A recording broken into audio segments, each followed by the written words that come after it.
महाभारत में दो चरित्र हैं ऐसे जिनको बहुत कम गाया जाता है, लेकिन उनके चरित्र से बहुत सीखने को मिलता है। पहला कर्ण, दूसरा एकलव्य। कई लोग विपत्तियों में घिरकर, मुसीबतों में घिरकर नास्तिक बन जाते हैं। कई लोग ऐसे बन जाते हैं कि धर्म ही परिवर्तन कर लेते हैं। जो लोग कहते हैं कि मैं नास्तिक होता जा रहा हूं, क्यों? कि भगवान हमारी मदद ही नहीं करता। भगवान है कहाँ? है तो उसे हमारा दुख नहीं दिखता। तो आज मैं उसी प्रसंग को आपको बताना चाहता हूं। जब पता चला कि कर्ण, महाभारत का युद्ध होगा, तो महाभारत का युद्ध जब निश्चित होगा तो भगवान श्री कृष्ण ने सोचा एक योद्धा कौरवों की तरफ ऐसा है जिसे अगर पांडवों की तरफ ले लिया जाए तो पांडवों की विजय आज ही सुनिश्चित हो जाएगी। आज ही वो योद्धा आ जाए तो, और उस योद्धा का नाम था कर्ण। किसी और पर न ये जिम्मेदारी छोड़कर भगवान श्री कृष्ण कर्ण को समझाने के लिए स्वयं गए।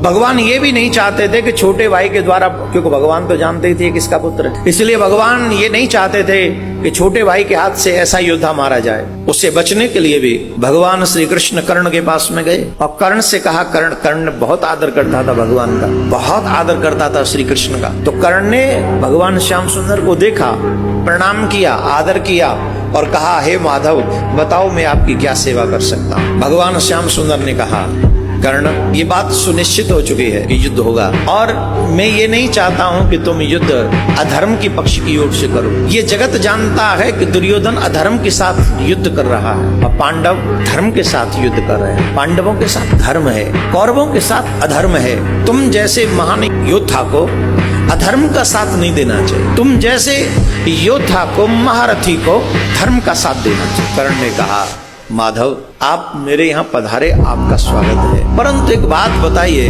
मुझे इस समाज ने दिया क्या है? जिस दुर्योधन को आप कह रहे हैं वो अधर्मी है, सच कहूं तो आज मेरे पास जो भी कुछ है वो दुर्योधन का ही दिया हुआ है। ये जो मान है, ये सम्मान है, ये जो राज्य है, मुझे सिर्फ दुर्योधन ने दिया है। मैं जानता हूं मैं राधेय नहीं हूं, लोग मुझे राधेय कहते हैं, पर मैं ये जानता हूं कि मेरा जन्म भी किसी क्षत्राणी के गर्भ से हुआ है। मैं ये जानता हूं कि मेरा जन्म भी किसी क्षत्राणी के गर्भ से हुआ है। मैं सूत पुत्र नहीं हूं, लेकिन मुझ जैसे बालक को जन्म लेते ही किसी माँ ने त्याग दिया, तो इसमें मेरा दोष है? मेरा क्या दोष है? मेरा क्या दोष है? वो तो उस माँ का दोष है जिसने मुझे जन्म दिया।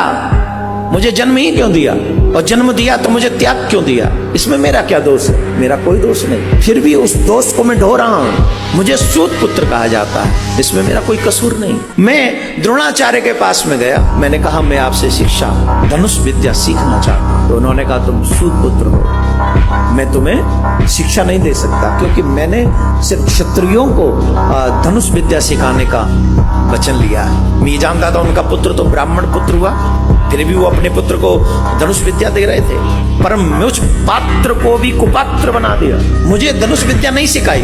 क्या ये मेरा दोष था कि मेरी माँ ने मुझे जन्म लेते ही फेंक दिया, छोड़ दिया, त्याग दिया? मुझे सूत पुत्र कहा गया। मेरे योग्य होने पर भी द्रोणाचार्य ने मुझे विद्या दान नहीं दिया, ये मेरा दोष है। इतना ही नहीं, कृष्ण, मेरे गुरुदेव परशुराम भगवान, एक ने क्षत्रिय न होने की वजह से मुझे विद्यादान नहीं दिया, धनुष विद्या नहीं सिखाई, और दूसरे ने मुझे क्षत्रिय समझकर ये शाप दे दिया कि तुमने जो विद्या सीखी है ये तुम्हारे काम नहीं आएगी, तुम भूल जाओगे। एक ने क्षत्रिय न समझकर मुझे छोड़ दिया, एक ने क्षत्रिय समझकर मुझे शाप दे दिया, ये मेरा दोष है। मेरी माँ ने मेरा त्याग किया, ये तो मेरा दोष नहीं। इतना ही नहीं, एक गौ चराने वाले ग्वाले ने भी मुझे इसलिए शाप दे दिया क्योंकि मैं अनजाने में मेरे बाण से उसकी गाय मर गई। मेरा दोष नहीं था, मैंने जानबूझ के कुछ नहीं किया, फिर भी मुझे शाप सहन करना पड़ा। मैं जानता हूं कि दुर्योधन अधर्मी है, मैं जानता हूं कि वो जिद्दी है, मैं जानता हूं कि वो कुमार्ग पर जा रहा है। मैं द्रौपदी के स्वयंवर में उन सभी योद्धाओं से श्रेष्ठ था जो स्वयंवर में मौजूद थे। वे मत्स्य वेदन कर सकता था, उस मछली की आंख को मैं निशाना बना सकता था, लेकिन द्रौपदी ने भरी सभा में मुझे सूत पुत्र का, एक योद्धा का अपमान किया। ये बार बार अपमान सहा है कृष्ण मैंने।